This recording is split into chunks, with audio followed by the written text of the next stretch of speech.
Hi! ఈరోజు sales force ప్రొఫైల్‌లో చేసేటువంటి ముఖ్యమైన సెట్టింగ్స్ గురించి చూద్దాం.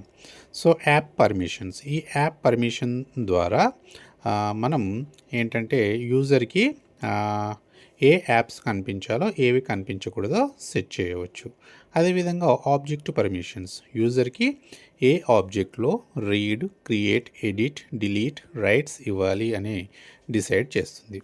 ఫీల్డ్ పర్మిషన్స్ అంటే ఏ ఫీల్డ్స్ కనిపించాలి, ఏవి హైడ్ చేయాలని కూడా కంట్రోల్ ఈ ప్రొఫైల్ అనేటువంటిది చేస్తుంది. Tab settings. ఏ ట్యాబ్స్ విజిబుల్గా ఉండాలి, ఏవి హైడ్ చేయాలి అని కూడా మనం ఈ ప్రొఫైల్ ద్వారా సెట్ చేయొచ్చు. Record type and page layouts అంటే ఏ టైప్ ఆఫ్ రికార్డ్స్ క్రియేట్ చేయొచ్చు, లేఅవుట్లో ఫీల్డ్స్ ఆర్డర్ ఎలా ఉండాలి అని కూడా కంట్రోల్ చేయొచ్చు. Login hours and IP ranges. User ఏ టైంలో లాగిన్ అవ్వాలి అండ్ తనకి ఐపీ అడ్రస్ ద్వారా తనని మనం లిమిట్ అనేటువంటిది చేయవచ్చు.